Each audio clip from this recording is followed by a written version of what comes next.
Hey guys, स्वागत है आप सबका अपने यूट्यूब चैनल विद्या टू में। आज हमारी छठी क्लास है इंडियन पॉलिटी की, ठीक है, भारतीय राज्य व्यवस्था की। और इससे पहले जो हमने क्लास करी थी, क्लास नंबर 5, लेक्चर नंबर 5, उसमें हमने क्या पढ़ा था? भारतीय संविधान के संघात्मक लक्षण, ठीक है, यानी कि भारतीय संविधान जो है, इंडियन कॉन्स्टिट्यूशन जो है, उसके फेडरल फीचर्स क्या थे, उन्हें हमने पढ़ा था। ठीक है, तो जैसा कि मैंने पहले बताया है आपको कि जो भारतीय संविधान है वो क्या है, मिक्स कॉन्स्टिट्यूशन है। कहीं ना कहीं कई सारी चीज़ें इसमें जोड़ी गई हैं ना, कई वजह से फेडरल के भी कई सारी चीज़ें हैं और यूनिटरी की भी कई सारी चीज़ें हैं। ठीक है, लचीला भी है, वहीं पर आपको कठोर भी है, मिक्स कॉन्स्टिट्यूशन है। ठीक है, तो हमने अभी तक जो फीचर जो इसके हैं कॉन्स्टिट्यूशन के, हमारे जो संविधान की जो विशेषताएं हैं, उनको हम क्या करते हैं, दो आधारों पर बांट लेते हैं। ठीक है, आसानी के लिए। पहला फेडरल फीचर्स, ठीक है, दूसरा यूनिटरी फीचर्स यानी एकात्मक लक्षण। तो फेडरल हमने पढ़ लिया था अब इससे पहले क्लास में। ठीक है, अगर आपको देखना है तो आप वहाँ पर जाके देख सकते हैं, लिंक आपको डिस्क्रिप्शन में मिल जाएगा। ठीक है, आज हमारी क्लास में जो हम आज करेंगे वो क्या करेंगे हम, unitary features of Indian constitution, यानी कि भारतीय संविधान के एकात्मक लक्षण। ठीक है, उन्हें करेंगे। तो चलिए शुरू करते हैं अपनी class. Unitary features of Indian constitution, ठीक है, भारतीय संविधान के एकात्मक लक्षण।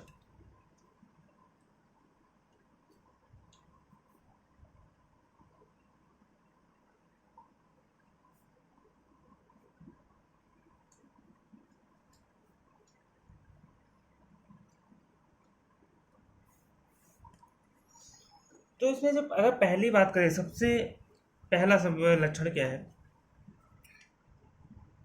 तो देखिए, जब मैं आपको इससे पहली क्लास में बता रहा था, ठीक है, भारत का जो संविधान है उसका मैंने रूप बताया था कि वो संविधान कैसा बनाया गया। तो हमारा संविधान, हमारा जो भारत है वो क्या है, संघ तो है, यूनियन है, लेकिन कैसा, एक सेंट्रलाइज्ड, ठीक है, union with strong central government. ठीक है, यानी संघ किसके साथ, शक्तिशाली केंद्र सरकार के साथ, मतलब यूनियन सेंट्रलाइज किया गया है कहीं ना कहीं पावर्स को। ठीक है, आप पिछले क्लास में देखिएगा, मैंने आपको बताया था अच्छे से। ठीक है, तो बस उसको रिवाइज कर लीजिएगा। तो हमारा केंद्र सरकार है वो कैसी है, शक्तिशाली, स्ट्रॉन्ग, पावरफुल सेंट्रल गवर्नमेंट। ठीक है, हमारी जो केंद्र सरकार है वो कैसी है, शक्तिशाली है।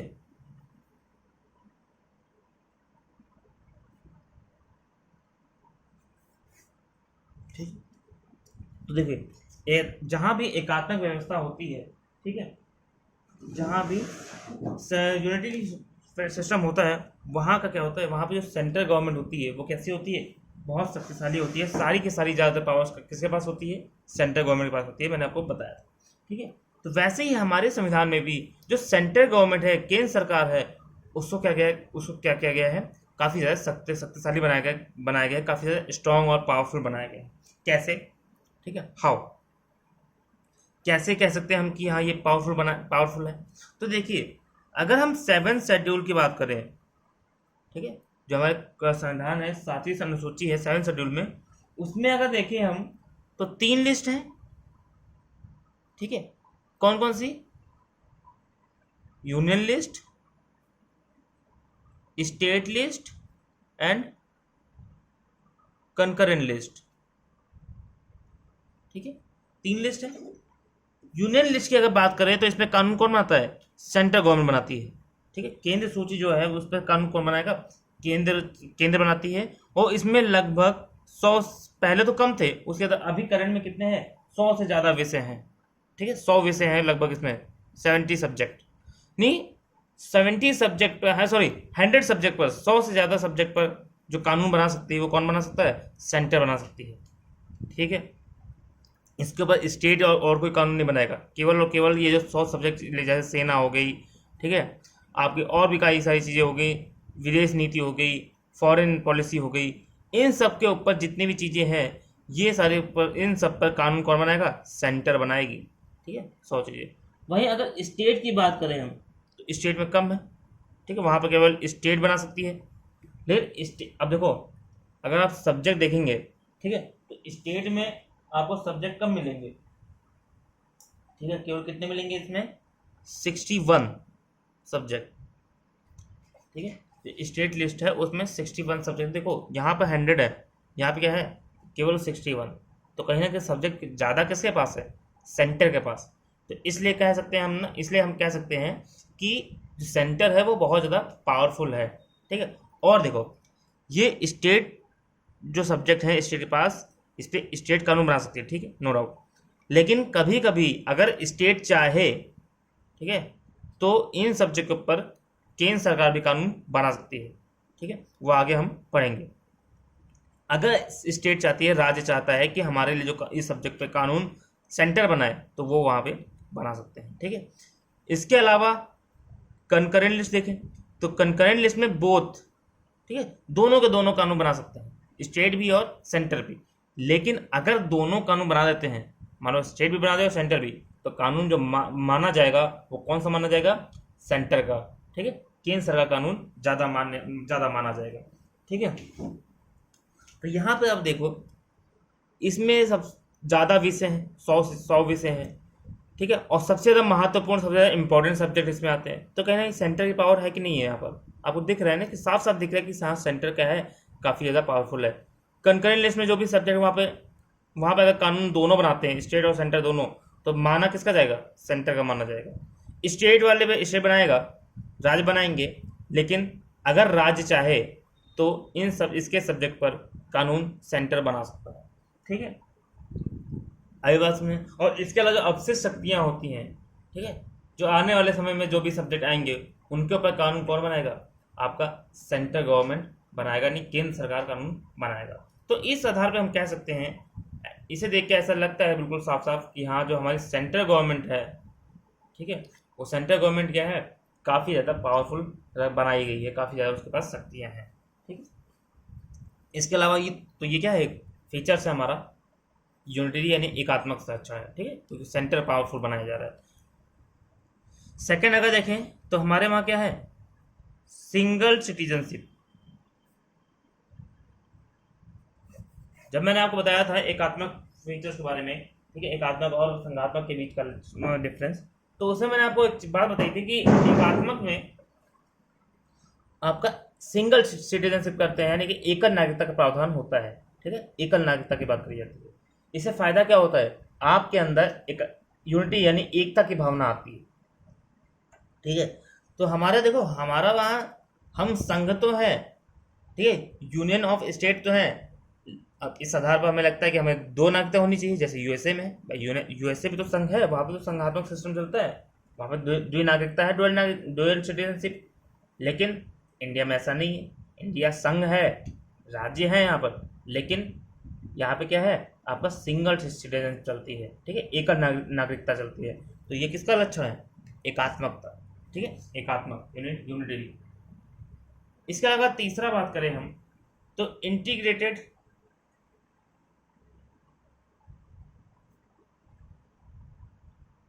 जुडिशियल सिस्टम, ओके, यानी एकीकृत न्यायिक प्रणाली। तो देखो, एक एकात्मक व्यवस्था में सबसे बड़ा फीचर होता है, ठीक है, यहाँ पर आपका इंटीग्रेटेड जुडिशियल सिस्टम होता है, नहीं एकीकृत न्यायिक प्रणाली होती है, ठीक है, सिस्टम।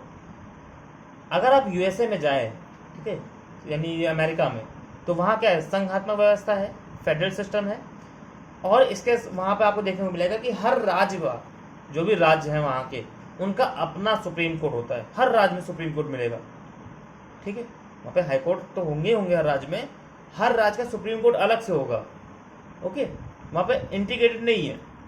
लेकिन अगर आप वहीं जाएं जापान में, तो जापान में आपको जुडिशियल सिस्टम मिलेगा, वो इंटीग्रेटेड मिलेगा, यानी पूरे देश के लिए केवल और केवल एक सुप्रीम कोर्ट, ठीक है, इसके अलावा हर राज्य के लिए सुप्रीम कोर्ट नहीं होता।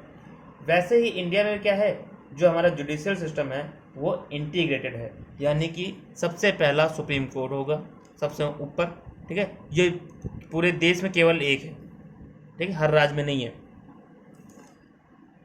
फिर इसके नीचे क्या आएगा हमारा, हाई कोर्ट आएगा, हर राज्य में ज़्यादातर एक, ठीक है, जो राज्य हैं हर राज्य में अमूमन एक हाई कोर्ट पाया जाता है ज़्यादातर। फिर इसके नीचे डिस्ट्रिक्ट कोर्ट, ठीक है, यह हर जिले में पाया जाता है। तो देखिए यहाँ पे क्या है, चीज़ें एकीकृत है, ठीक है, इंटीग्रेटेड है। District court, high supreme court सबसे ऊपर होगा, सुप्रीम कोर्ट के नीचे आएगा कौन, सुप्रीम कोर्ट के अंडर काम करेगा हाई कोर्ट, हाई कोर्ट के अंडर काम करता है कौन, डिस्ट्रिक्ट कोर्ट, ठीक है। तो ये क्या है, एकीकृत है, इंटीग्रेटेड है, और ये भी सब बहुत बड़ा फीचर है किसका, एकीकृत सिस्टम का, यानी कि यूनिटरी सिस्टम। ओके, ठीक है। इसके अलावा अगर हम फोर्थ पॉइंट में बात करें तो इमरजेंसी प्रोविजन।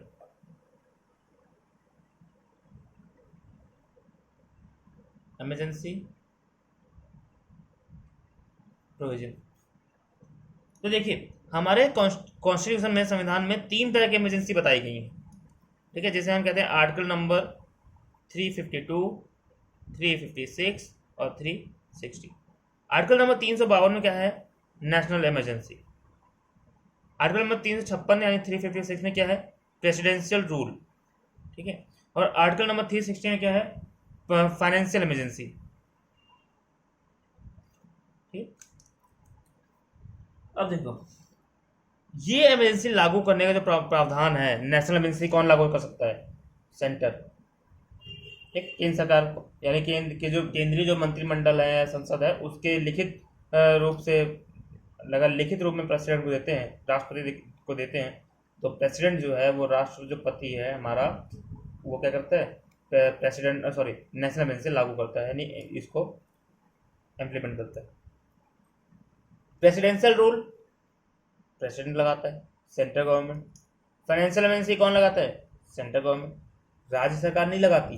ये जितने भी प्रोविजन है इसको इम्प्लीमेंट कौन करता है, यानी लागू कौन करवाता है, आपका सेंटर, ठीक है, आपका केंद्र सरकार इसको लागू करवाती है।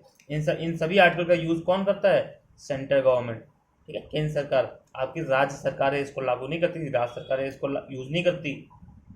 ओके, तो इमरजेंसी प्रोविजन से भी पता चलता है कि हाँ कहीं ना कहीं जो हमारी सेंट्रल गवर्नमेंट है वो क्या है, काफ़ी ज़्यादा पावरफुल बनाया गया है। ओके, ठीक है, article 52, 356, 360, national emergency, presidential rule और फाइनेंशियल इमरजेंसी, इसको लागू कौन करता है, इम्प्लीमेंट कौन करता है, सेंटर करती है, स्टेट नहीं करती, यानी कि कहीं ना कहीं सेंटर क्या है, पावरफुल है। तो इससे पता चलता है कि हाँ जो हमारे सिस्टम है वो क्या है, एकीकृत है, यूनिटरी। ठीक, इसके अलावा अगर और देखें, ठीक है, और अगर हम देखें तो जैसे ऑल इंडिया सर्विसेज,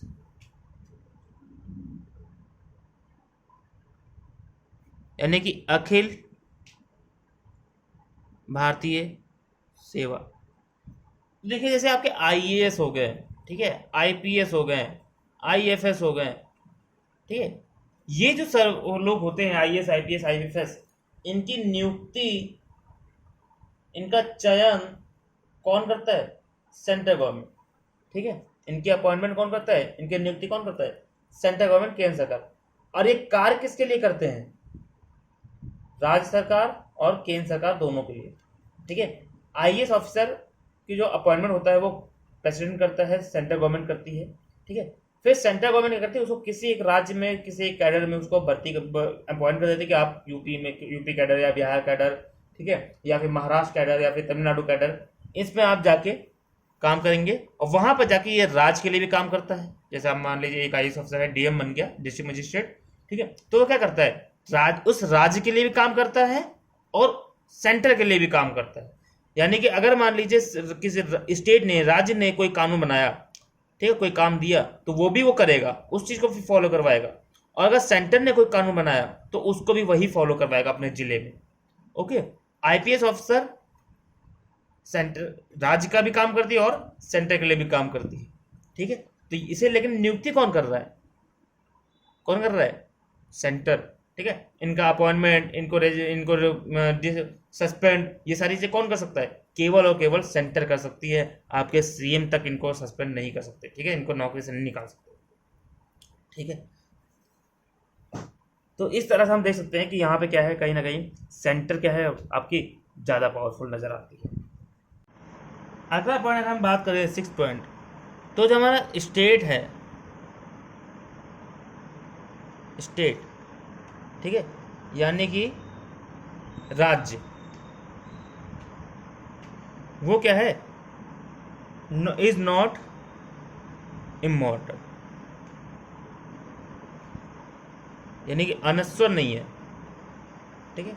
जो हमारे स्टेट है वो क्या है? अनश्वर नहीं है, यानी स्टेट जो है, हमारे राज्य जो हैं वो अनश्वर नहीं है, वो क्या है? नश्वर है, यानी कि वो मॉर्टल है, ठीक है। यानी कि जो हमारे स्टेट है ना, जैसे यूपी, बिहार, महाराष्ट्र, तमिलनाडु, केरल, ये जितने भी राज्य हैं, ऐसा नहीं कि हमेशा हमेशा के लिए अमर हो गए हैं, ये अनश्वर है, ये ठीक है। सेंट्रल गवर्नमेंट के पास पूरी की पूरी पावर है, वो किसी भी राज्य को क्या कर सकती है? हटा सकती है, मतलब किसी राज्य का नाम बदल सकती है, उसकी सीमा बदल सकती है, दो राज्यों को मिला के एक राज्य बना सकती है, एक राज्य को तोड़ के कई राज्य बना सकती है। मान लीजिए जैसे हमारे वहाँ क्या था, पहले एक राज्य होता था, कौन सा? आपका यूनाइटेड प्रोविंस, ठीक है, संयुक्त प्रांत। बाद में क्या हुआ? संयुक्त प्रांत को बदल कर उसका नाम बदल दिया गया, क्या नाम हो गया? उत्तर प्रदेश। फिर उत्तर प्रदेश था, उत्तर प्रदेश को तोड़ दिया गया, किसने बदल गया? वो एक उत्तराखंड बना, एक उत्तर प्रदेश बना, ठीक है। बिहार को तोड़ा, झारखंड बन गया, ठीक है। तो ऐसे हम देख सकते हैं, जैसे पंजाब सिंध, वो पंजाब, सॉरी, महाराष्ट्र का जो पार्ट था उसको तोड़ के क्या बनाया गया? एक गुजरात का पार्ट बना, महाराष्ट्र का पार्ट बना, ठीक है। तो ये क्या दिखा रहा है कि जो स्टेट है, जो राज्य हैं आपके, वो नश्वर, वो अनश्वर नहीं है, वो अमर नहीं है, ठीक है। सेंट्रल गवर्नमेंट उनका नाम, सीमा, सब कुछ बदल सकती है, ठीक है। लेकिन जो हमारा देश है वो क्या है? वो हमेशा अमर है, उसका कोई बदल नहीं सकता कि आप राज्य की सीमा बदल दे। हाँ, दूसरे राज्य का, मान लीजिए बगल वाली जो पड़ोसी है हमारा, उसका कोई ज़मीन हमारा, उसका कोई हिस्सा हमारे अंदर आना चाहे तो वो आ सकता है। ये किसी के साथ युद्ध होता है और इंडिया उसको एक्वायर करता है, तो वो लैंड हमारे अंदर आ सकती है। लेकिन हमारे अंदर आने के बाद वो राज्य अलग नहीं हो सकता, ठीक है। फॉर एग्जाम्पल सिक्किम पहले हमारा नहीं था, ठीक है, लेकिन सिक्किम हमारे बाद में जुड़ा हमारे साथ और बाद में हमारा एक राज्य बन गया। अब अगर चाहे कि सिक्किम नहीं, हमें अलग होना है, तो ऐसा नहीं हो सकता, ठीक है, ऐसा पॉसिबल ही नहीं है। आप हमारे अंदर आ तो जाओगे, जा नहीं सकते, पूरे देश की बात कर रहा हूँ। लेकिन जो देश के अंदर जितने भी राज्य हैं, वो राज्य क्या हैं? अनश्वर नहीं, ठीक है, वो नश्वर है, यानी कि उनकी मृत्यु हो सकती है, उनको खत्म हो सकते हैं। एक राज्य शायद आज उत्तर प्रदेश है, कल को उत्तर प्रदेश 4 भागों में बांट दिया जाए और उत्तर प्रदेश कभी रहे ही ना, यूपी रहे ही ना, वो कुछ एक अवध क्षेत्र हो जाएगा, एक बुंदेलखंड हो जाएगा, एक पता नहीं ब्रज हो जाएगा, ऐसे बहुत सारे हो जाएंगे, ठीक है। और बात भी चल रही है उत्तर प्रदेश को डिवाइड करने की। इसके अलावा अगर देखें हम, ठीक है, 7 पॉइंट, तो 7 पॉइंट में क्या है? हमारे जो गवर्नर होते हैं, यानी राज्यपाल, ठीक है। आर्टिकल नंबर कौन सा है इनका? 155। तो आर्टिकल नंबर 155 में लिखा है कि भारत का हर राज्य में एक क्या होगा? राज्यपाल होगा, गवर्नर होगा, जो क्या होगा? राज्य का प्रमुख होगा, ठीक है। अब देखिए, राज्यपाल जो है वो क्या है? एक राज्य का प्रमुख है, ठीक है, और राज्य के लिए काम कर रहा है। जिस राज्य का प्रमुख है, जैसे उत्तर प्रदेश गवर्नर है या फिर आपका महाराष्ट्र गवर्नर है, ठीक है, तो ये क्या कर रहे हैं? उस राज्य गवर्नर है, उस राज्य के लिए काम कर रहे हैं, उस स्टेट के लिए काम कर रहे हैं। लेकिन इनकी नियुक्ति, इनका अपॉइंटमेंट कौन कर रहा है? प्रेसिडेंट। कौन करता है? आपको पता होगा, प्रेसिडेंट क्या करता है? इनकी नियुक्ति करता है। और प्रेसिडेंट क्या है? सेंट्रल गवर्नमेंट ही तो है, केंद्र सरकार ही तो है, ठीक है। तो कहीं ना कहीं सेंट्रल गवर्नमेंट यानी प्रेसिडेंट, यानी कि केंद्र सरकार का, सेंट्रल गवर्नमेंट का एक बंदा, एक आदमी क्या कर रहा है? एक राज्य को कंट्रोल कर रहा है, एक राज्य के ऊपर निगरानी कर रहा है कि उस राज्य में कोई गलत काम तो नहीं हो रहा। जब उस राज्य की गवर्नमेंट फेल हो जाती है तो ये करता है, गवर्नर इनको, प्रेसिडेंट को चिट्ठी लिखता है, लेटर लिखता है कि यहाँ पर संवैधानिक व्यवस्था फेल हो रही है, आप यहाँ पर सरकार को बर्खास्त करिए और क्या करिए, प्रेसिडेंट रूल लगाइए। कौन कर रहा है ये? गवर्नर। ठीक है, तो प्रेसिडेंट यानी सेंट्रल गवर्नमेंट एक अपना बंदा, जिसे हम कहते हैं गवर्नर, उसको नियुक्त करती है एक राज्य में, और वो उस राज्य का पूरा देख रेख करता है कि वहाँ सारी चीज़ें सही से चल रही हैं या नहीं चल रही हैं। ठीक है, तो यहाँ भी आप क्या देख सकते हैं कि यहाँ पर सेंट्रल गवर्नमेंट का कहीं ना कहीं पूरा का पूरा कंट्रोल है किसके ऊपर? राज्य के ऊपर। नाम बदल सकते हैं, सारी चीज़ें बदल सकती है, उसके अलावा बंद अपना एक गवर्नर रख रखा है उसने। ठीक है, इसके अलावा और बात करें अगर, इंटीग्रेटेड इलेक्शन सिस्टम, हमारे यहाँ क्या है? एकीकृत चुनाव प्रणाली। ठीक है, हमारा जो इलेक्शन सिस्टम है वो क्या है? एकीकृत है। ठीक है, यानी कि इलेक्शन कमीशन ऑफ इंडिया है, और ये क्या करता है? ये पूरे लोकसभा के इलेक्शन, यानी पूरे प्रेसिडेंट के इलेक्शन, वाइस प्रेसिडेंट के इलेक्शन, ठीक है, लोकसभा के इलेक्शन और हम राज्यसभा के इलेक्शन, ठीक है, इसके अलावा स्टेट असेंबली के इलेक्शन, राज्य विधानसभा विधान परिषद के इलेक्शन भी कौन कराता है? इलेक्शन कमीशन ऑफ इंडिया कराता है। ठीक है, और जो स्टेट कमीशन है, स्टेट इलेक्शन कमीशन, ठीक है, वो केवल और क्या करता है? ग्राम पंचायत, जो पंचायत राज व्यवस्था है, पंचायती चुनाव है, वो कराता है। ठीक है, तो यहाँ पे क्या है? देखो, मेन सारी इलेक्शन कौन करा रहा है? इलेक्शन कमीशन ऑफ इंडिया, और ये सेंट्रल गवर्नमेंट के अंदर आता है। यहाँ के जो भी लोग हैं, जो भी ऑफिसर होते हैं, उनका अपॉइंटमेंट कौन करता है? सेंट्रल गवर्नमेंट, केंद्र सरकार। ठीक है, वहीं से होते हैं सारे IAS IPS इसमें नियुक्त होते हैं। तो यहाँ पे कहीं ना कहीं क्या है? सेंट्रल गवर्नमेंट का रोल प्ले हो रहा है कि नहीं हो रहा, और एक इम्पॉर्टेंट रोल। ठीक है, तो इस आधार पर हम कह सकते हैं कि हाँ, सेंट्रल गवर्नमेंट क्या है? बहुत ज़्यादा पावरफुल है। ठीक है, इसके अलावा 9 पार्ट करें तो हमारा integrated CAGI, controller and auditor general of India, यानी कि आप हिंदी में देख लीजिएगा, शायद महालेखा परीक्षक ऐसे कुछ कहते हैं। ठीक है, हिंदी में। और controller auditor general of India, ये भी क्या हमारा इंटीग्रेटेड है। ठीक है, पूरा भारत सरकार का कंट्रोल इसके ऊपर पूरा होता है। ठीक, तो इन सब जो भी फीचर्स हमने पढ़े, ठीक है, ये जो भी फीचर्स हमने पढ़े, ये सारे क्या हैं? आपके एकीकृत व्यवस्था में लक्षण है। ठीक है, भारतीय संविधान के एकात्मक लक्षण, यानी यूनिटरी फीचर्स। तो इस आधार पर हम कह सकते हैं कि हाँ, जो भारत का जो संविधान है वो क्या है? उसमें एकीकृत के लक्षण पाए जाते हैं, एकात्मक व्यवस्था के भी लक्षण पाए जाते हैं। ठीक है, अर्थात अगर हम एक शब्द में कहें तो भारत का संविधान संघात्मक भी है, और भारत का संविधान क्या है? एकात्मक भी है। ठीक है, वो समय के हिसाब से और सिचुएशन के हिसाब से अपना स्वरूप चेंज करता है। आई बात में, जो मैंने आपको पिछली क्लास में बताया था, ठीक है, वो आज मैंने आपको यहाँ पे प्रूफ हो गया। ठीक है, जहाँ पर सिंगल सिटीजन की जरूरत होती है वो एकात्मक हो जाता है, और जहाँ बाकी सारी चीज़ों की जरूरत होती है वो वहाँ संघात्मक हो जाता है। ठीक है, तो वो अपने सिचुएशन के हिसाब से अपना स्वरूप चेंज करता है। तो इस तरह से आपका ये जो टॉपिक है वो ख़त्म हुआ। ठीक है, अगली क्लास हम आगे पढ़ेंगे, दूसरी क्लास में आगे टॉपिक। तो चैनल को सब्सक्राइब करिए, ठीक है, बेल आइकन को प्रेस करिए, ताकि हमारी जो नोटिफिकेशन है वो आप तक पहुँचती रहे। बाकी वीडियो को पूरा देखिए बिना स्किप किए। ठीक है, और कोशिश लाइक करिए, कमेंट करिए, और अपने दोस्तों के साथ शेयर करिए। ठीक है, ताकि हमें भी क्या मिले? मोटिवेशन मिलते रहे। तो मिलते हैं फिर अगली क्लास में, तब तक के लिए गुड बाय, सी यू।